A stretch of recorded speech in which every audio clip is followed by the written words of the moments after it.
Hi, Jim here, and you're listening to the Honest Filmmaker podcast, career advice from people in the business. Today, I'm talking to drone expert and pilot Alex Baker. Alex has worked as a drone pilot on television shows, films, adverts, corporate videos, and documentaries. He's droned on land and at sea, and also works as a camera operator. If you're looking to get your drone pilot's license, this is a real insight from someone who is an expert in their field. We talked about the logistics of getting your drone license, how to get the best out of your shots, and also advice for dealing with a drone pilot on your own productions. Enjoy.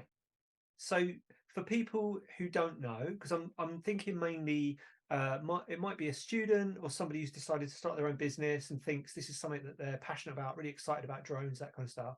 So what qualifications would you need? What's the minimum you need to fly a drone commercially?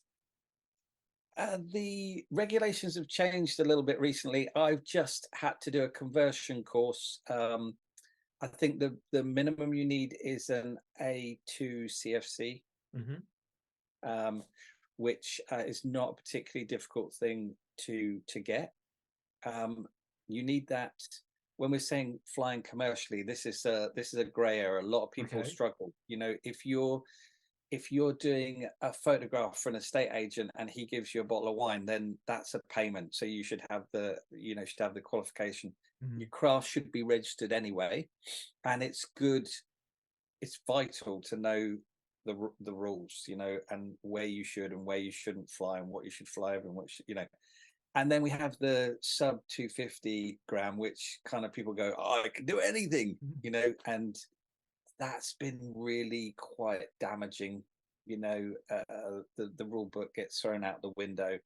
But I mean, I took the course with Euro USC, who are no longer with us, back in 2012 or early 13. So it's a good 10 years ago, and things have changed, but not really. It's the same kind of rules that we have to worry about, 400 feet up above ground level, and 500 meters out. Those are the two that you want to stick to. And then a lot of people struggle with the visual line of sight. So flying a drone and looking down at the controller the whole time is not visual line of sight. And the issue that we have with the small drones, the sub 250, is I defy anyone to see that thing at 200. I've been on a shoot before, and I've no concept. The drone guy's got it up, and I'm just like, I can't see it. Do you know what I mean? It's just gone, and he knows where it is, but it takes me a while to even find it in a perfect clear sky. So I can't imagine. Yeah, if it's you've got to keep an eye on it, haven't you? Yeah, I do a little bit of training, and that's one thing that I teach people is, things, little tricks to regain orientation if you're a long way out. But, the software's so good these days, the drones are so clever that, they'll get you out of so much. And that, unfortunately, breeds complacency. It's like the thing's going to tell me when the battery's running out, so I don't need to know. It'll come back and land next to me, so I don't need to worry about it. And people start to rely on those things. So it's good to fly without it all. Yeah. So the course, as I understand, is you can do it online now. So you can do the course online, and is it a multiple choice test at the end, something like that? Then you get your qualification. Multiple question. Yeah. And you reckon, how long would that take you, do you think, if you were starting from scratch on that course? You could probably spend a few days over a couple of weeks and learn it inside out. Right. I mean, at the moment, I currently have a US drone license, and I also have a Canadian drone license, as well as the UK. And the tricky thing about that is that it's all slightly different, worded slightly differently, and slightly different rules. So I've managed to do all three of those, retake the new GVC, the UK one, to update my qualification. I did the Canadian one back in June or something, and I did the US one about a year before that. So they're not hard. They're not meant to be not meant to be hard. They want you to pass it, but they just want you to show that you have read and understood. I'm sure there's some people that struggle. I know one or two people that have failed and have decided not to, and they're usually people that just struggle to sort of retain the information, I think. And just what I was going to ask you next, which you sort of covered there, was that license is just for the UK, is it? Or can you use it in Europe? Or is there another test for that? How's that work? Yeah, it's just for the UK. There are some countries, please don't quiz me on which ones, but there's some countries that your UK license kind of gives you, you've got to let them know what you're up to. Yeah. I remember somebody saying to me many years ago that you are in essence kind of seen as a spy.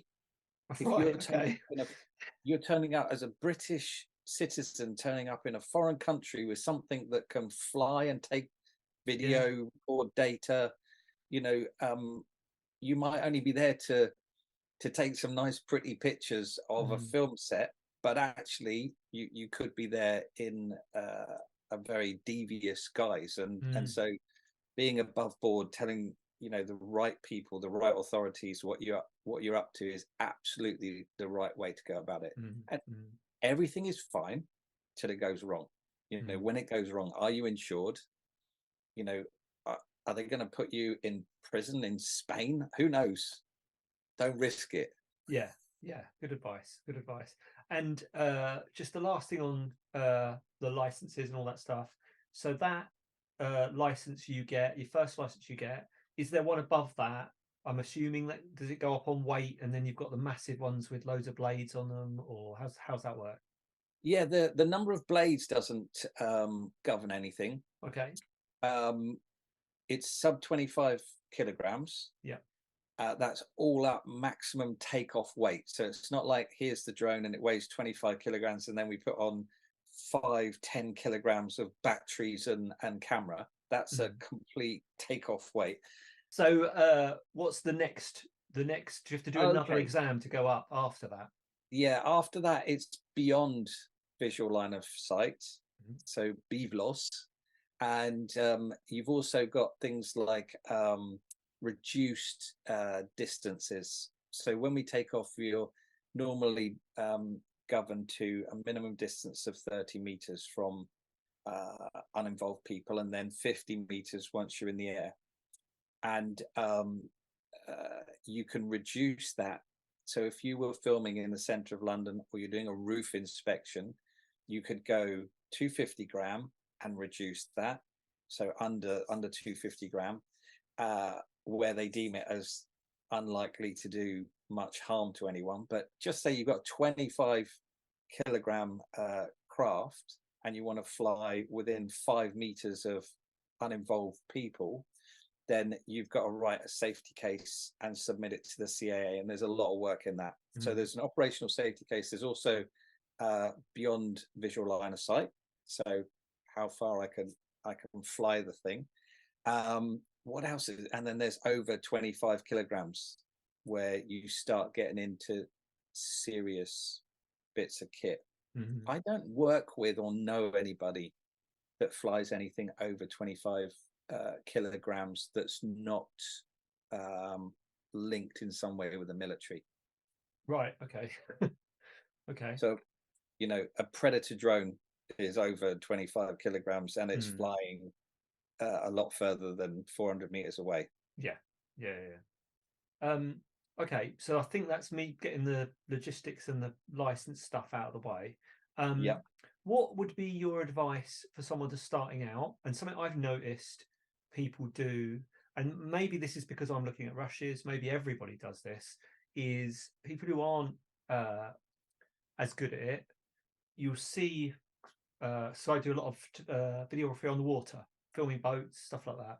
What you'll see is a beautiful camera shot, and then halfway through something will move and completely ruin the shot. The camera will twerk or whatever, something will happen.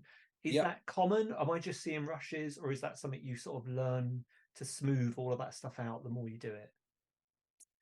Do you know, it's something that really bothers me. I don't know whether the general public necessarily pick up on it Mm. as much as someone in the industry Yeah. that's kind of looking for that stuff. Um, but I mean, there's an advert for, I think it's Citroen, and they're tracking the car along a beautiful like mountain Mm. path, and then just in the last half a second, there's a little Little jerk, twitch. Yeah. and it's Yeah. like, oh, now surely the person who's editing that is going to say, well, let's come back, a couple of frames and let's put it all, you know, Mm. why wouldn't you? I don't know how that gets through. I Yeah. don't know how that happens. I don't know why it happens, and it frustrates me really, really badly. Yeah. All you can all you can really do is you can't trim your rushes Mm. before they go before they're submitted. You're just handing over the data at the end of a shoot, so you can continue to fly the camera for as long as humanly possible. That would be my tip. So some of my work is controlling the drone camera rather than the drone. Mm. And believe it or not, that in a lot of cases is harder than flying. So if you can imagine the drone is moving and your subject is moving, if we're flying past a big mansion, it's not difficult. Mm. There's software, you just track it if you really wanted to. Never quite looks natural, but you could. If you're tracking something that's moving and you're gaining on it and you're flying past it and you're rotating down it, it's really difficult. And if you've ever tried it, you need quite a lot of dexterity, and you need to be thinking way ahead. But Yeah. also you need to be really, really communicating with your drone operator, drone pilot. Mm. I don't like calling them pilots. I don't call myself a pilot. Oh, really? Okay. I've started my PPL. I've flown helicopters, full size real helicopters, Mm. and I think it's a bit of an insult to say Oh, drone yeah. pilot. Maybe. Yeah. Do you know what I mean? Somebody Mm. who flies a jumbo jet is a pilot Yeah. and deserves to be a pilot. I think in the industry we're too quick to say I'm a drone pilot. No, you're a drone operator, really, Yeah. in my book. Maybe I'm being humble or something. I don't know, but yeah. So how do you avoid it? Try your best not to do it. If you're a single operator, then just keep flying your camera out of the shot. That's all I can really Obviously, suggest. I was gonna say, when I get those rushes back, I'd almost rather lose the thing and have a shot I can use. So go over the boat and lose it, go over the car and lose it, than try and get it and see some sort of jerky movement that ruins the whole thing. Yeah, Yeah, that'd be yeah. preferable for me anyway if I'm getting rushes. Well, as the camera operator, if I've got something in the middle, which never happens to me, of course, but if I had a little bit in the middle, I'd say, we need to retake that. Mm. We need to Mm. redo that. I can't. That's no good to anybody. You know, um, we're normally looking at 3-4 seconds. That's all we really need to manage. But let's shoot for 10, 15, so that you there might be a reason why you want something particularly in a position, unless you've got a director looking over your shoulder. You don't really know 100% if you're not editing it, what they're going to need to get. So just over deliver Yeah. is the key. Yeah. So thinking about somebody who's just starting out, can you give us an idea, or I mean, obviously you've progressed a lot further than this now. How much could somebody just starting out expect to earn, do you think, for doing a day's work droning? So I've got my license, I've got a bit of experience. What do people charge? In what industry? I'd say if you were starting out, you'd probably be doing it for online. Probably say you were doing it for a small business.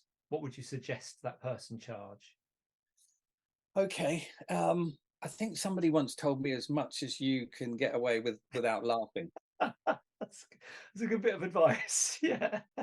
Or turning red. Yeah.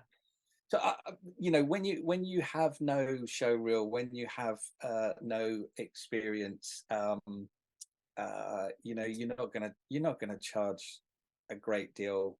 Try not to do it for free. There's a lot of temptation, that happens a lot. Mm-hmm. And okay, do it a few times, mates rates for somebody to get yourself that show reel. Mm. But what I see is I see new people in the industry saying, look what I've done, and it's shocking. Mm. It's terrible. And there you can see straight away that the gap between taking a photo for an estate agent of a house to producing something that's going to look good even online, social media, is a mile apart. Mm. So stick time, really spend every minute that you can flying that drone. And the second thing is understand the craft, not the drone craft. I mean, the craft of filmmaking, framing, understand your shutter speeds, understand what ND filters do, what's the difference between 4K and 1080. There's so many things that you've got to learn that don't involve flying the drone. Flying the drone is the easy part, really. When you're operating just the camera and somebody else is flying the drone, now you're thinking specifically about, am I starting and stop record? Are we actually flying and get carried away? Is this all being recorded? Are we exposed correctly? Are we in log or rec 709? Do I overexpose slightly in log?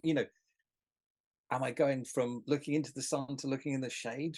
Can I split the difference, or can I not do that shot? And then where's my subject going? There's so much to think about.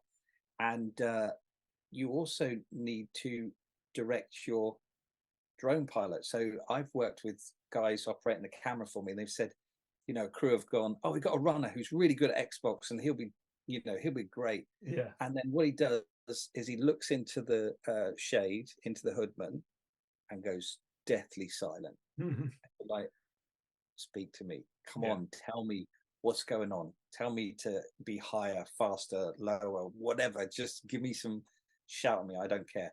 Yeah. So that's what I tend to do when I'm working with drone operators. But if you're talking about a single operator and you want to get it, you want to be filming stuff with a drone, then just get out there, learn to edit, take a ton of stuff, watch as many YouTube tutorials as you can, and figure out, what do I have to do at night? What do I have to do when it's really bright with an ND filter to bring my shutter speed? All these things will mean that you get the best out of your drone, the best possible settings for that drone, and how you adjust them. What does an aperture do to your shot? Once you understand all those things, coming from a photography background or a videography background, I'm a cameraman as well. You understand all that stuff, and you know what your customer, production company, is looking for. So and it takes a while. Yeah, I mean, I was going to ask you actually, because I noticed you do camera operate as well, and I was wondering if that was is that a choice because that gives you more options for jobs you can do, or is that something you're interested in? And I was going to ask you if you recommend somebody do that as well, but it sounds like that's kind of integral to getting the best out of your drone stuff. I think yes, it interests me, and yes, it helps with work. But I think it's actually a product of the industry. It's fairly well documented that we had a massive race to the bottom in, oh my goodness, what years are we talking? Probably pre-pandemic. 2015, 16, 17, those sort of years. We went to a point where suddenly people who were an IT consultant one minute suddenly come out of the office and bought a drone, invested all their savings into being a drone operator, and didn't really have a clue what they were doing. But there were people taking advantage and saying, yeah, you'll come for free. Great, come for free. So the prices took a massive dive. And then post-pandemic, if you can offer a production crew, okay, I'm going to film for you all day long and we'll get a drone shot while we're there, then it's a massive added bonus. Yeah. And drone shots have become less used. There was a point where drone shots were everywhere on everything, and there was too much of them. A drone shot needs to give a wow and show location, whether it's bake off the tent or whatever it might be. If you go drone shot, then they lose that wow. So I think they're used more sparingly these days, to be fair.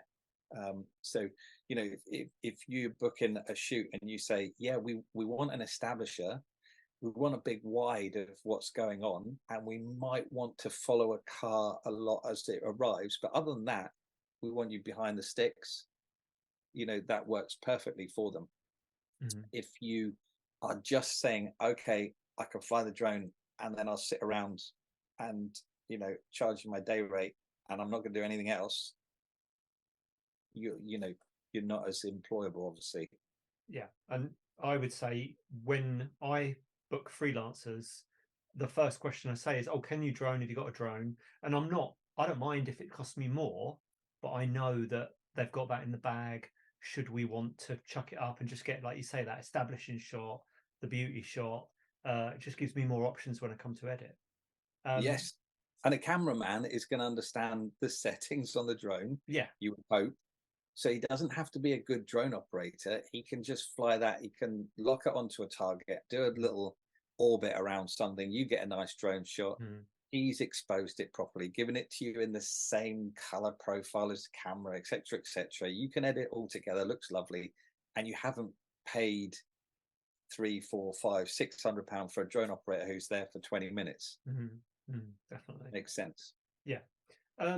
So I was going to ask you about, so I saw this FPV first person view drone where you put the goggles on and you're sort of in the drone, so to speak. I've not had any experience of that at all. How does it work? Does that mean, do you still need a spotter? Do you use it for commercial stuff or is it just for fun? Tell me about it, because I know nothing about that. It started as fun for me. It's the coolest thing ever. It shouldn't be legal. It's like it's like crack for drone pilots. You feel like you're in it. It's like a VR game. Yeah. And it basically has come from racing drones. So they had these awful goggles, so like Fat Shark goggles, where it was all snowy and it broke up and blah blah blah, and you could see what you're doing, but very low latency. And then when we went to the HD and DJI brought out these wonderful goggles, suddenly I started putting cameras on everything, planes and helicopters and cars and drones.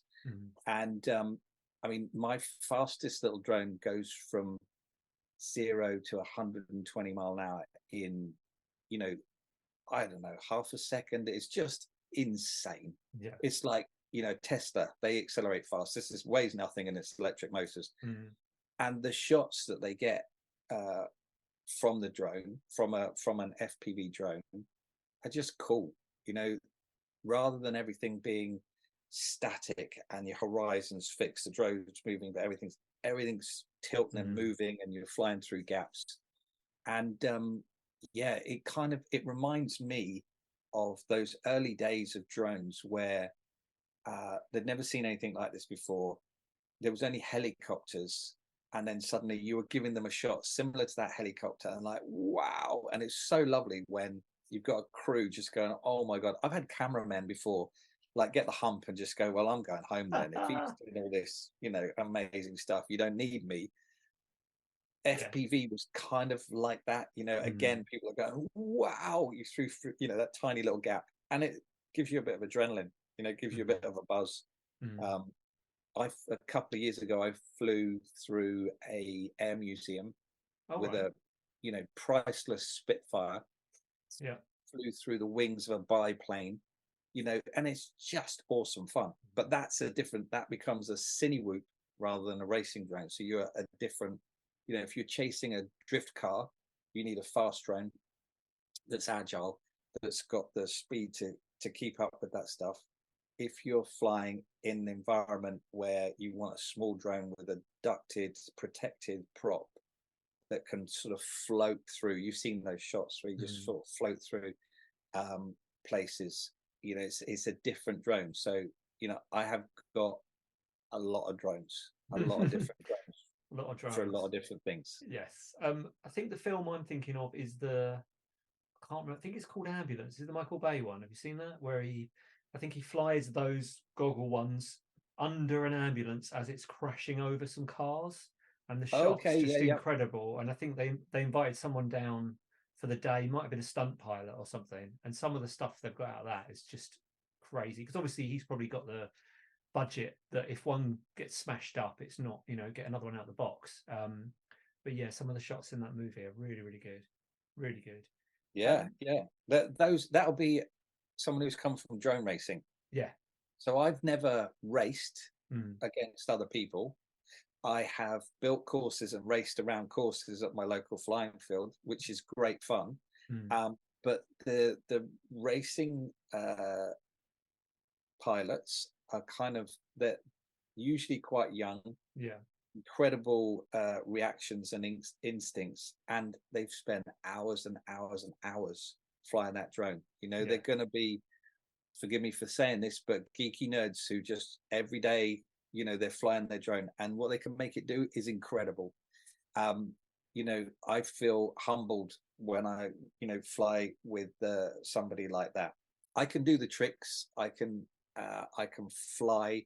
They've kind of had to learn to fly cinematically, which is different to the fastest route through a race course. So they've had to learn that, and there's some of them like Banning and a whole bunch of them which I watch on YouTube. They are really, really good, and get some amazing shots. I think the one you're talking about, didn't they use had like a skid underneath the drone so that it could actually come down and slide along? Maybe. It was, but I just remember looking at it and thinking, wow, this is the new, and I'm surprised there's not more of it, to be honest. I'm surprised you don't, or maybe I'm just not noticing now, but I'm surprised they don't do more of that in sort of bigger action movies, that kind of stuff. That it definitely is happening. I think, do you remember when Top Gear first did it, and they did it at they flew through the roller coaster and stuff? That was one of the first I remember seeing on TV and thinking, okay, this is coming now. Then the phone starts ringing. Can you do FPV? Yeah, what do you want? But I suppose the drawback is always the size of the camera. So we're always using GoPros, and GoPros are good these days. But it is still a GoPro. It is still a small sensor and a small lens. So the heavy lift cine whoops now that can take, they're like shrinking down the Blackmagic Pocket 4K and stuff like that. Or I've got a Z Cam. Those all mount quite nicely on the sort of heavy lift small, but they start getting quite big craft. You have to be quite powerful to give you that same movement.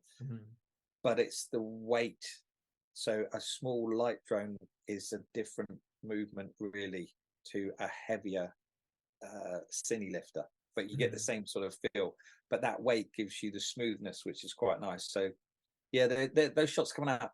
I think it's an advert, but it starts off in a hotel room, like on the 40th floor of a hotel block, and they hand hold the drone through a shot, laptop closes or something, goes out the window, and they drop it out the window. And so this shot just continues through the hotel room and out the window, drops down the side of the building, pulls out and comes alongside a car. Someone in the back of the car takes it in, films for a second inside, and then lets it go out the other window. Coolest shot. So cool. It's just like, I want to do that. So that brings me on to something I've seen people do before, and I'm not sure if you're supposed to do this or if this is just something you have to do. So catching them on the water. Where do you stand on that? So you're done on it hundreds of times. Done it hundreds of times, and it's you're allowed to do that. You just have to know how to do it. Is that what you'd say to that? Yes. It's safer to have somebody catching your drone. Like, I've caught the Inspire 2 and had people catch it for me a bunch of times. You don't want to have someone catching it that's never done it before, you don't work with regularly, so it's something you practice on dry land. And then when you're out on the water, it will feel safer. Usually you have catch handles, and so you can wear protection on your face so that you're not going to lose an eye, wear a hard hat, wear some thick gloves, thick leather gloves, and have a plan with your drone operator. And also, I think it's quite important to have contact with your ship's captain. So a radio is ideal, because what you want them to do, you want to flick your drone out of GPS so it's not trying to hold, because when you grab hold of it, now the boat's still moving and the drone is saying, okay, well, and that's when it's going to go wrong. Hand catching, something like a Mavic 3 can't turn off that stuff, so you want them to stop the boat, or you want to grab it and flip it over. But I was out on a boat a week or two ago, and with a couple of very roughy tufty fishermen, and I'd briefed them and said what was going to happen, and the boat's going up and down and there's a bit of wind, and and I said to this guy, his name was Maggot, I said, if I'm struggling, if I can't catch it because I'm trying to land it, you can't two hands to control it, I'll fly it to your hand and you grab it.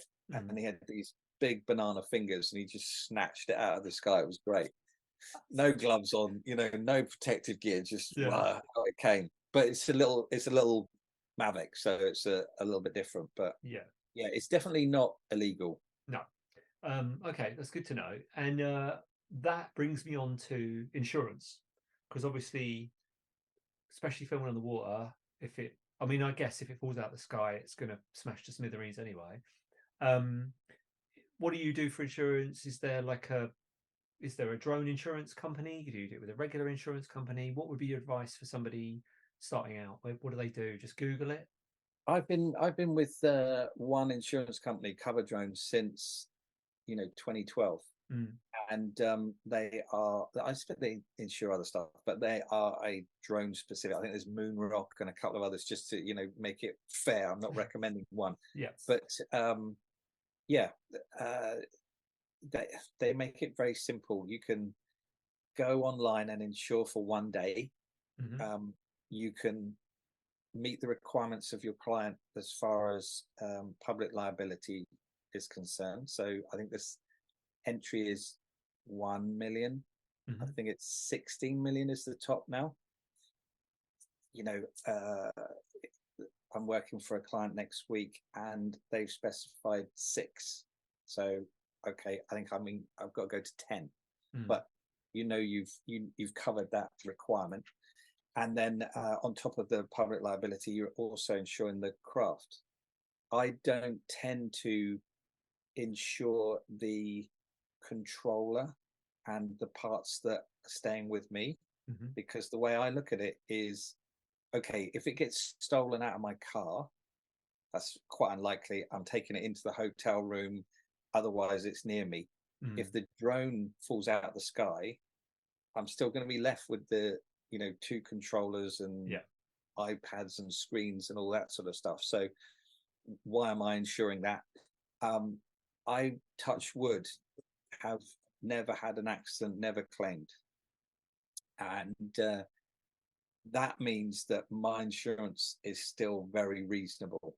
I do know people that have had accidents, have claimed, and the insurance premiums go up. And with the insurance company that I'm with specifically, they then remove that sort of turning on and off your insurance. Yeah.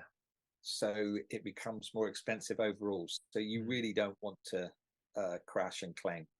You do want to be covered. Yes. And is there any difference to them as far as the different places you're filming? So would you have to tell them it was on the water, or is it cover you for any kind of... No. Okay. Stupidly, no. It's a lot of people won't film on the water. And I always add to my invoice my quote if I'm flying over water, because it's inherently harder. I was on the Baltic Sea flying from a massive metal ship that, wanted to upset the GPS. And, you've got to think to yourself at the end of the day, if this all goes wrong, if it hits the side of the boat, or it doesn't come back, or it returns to home and I haven't set it to the controller. Yeah. There's a lot of things to think about.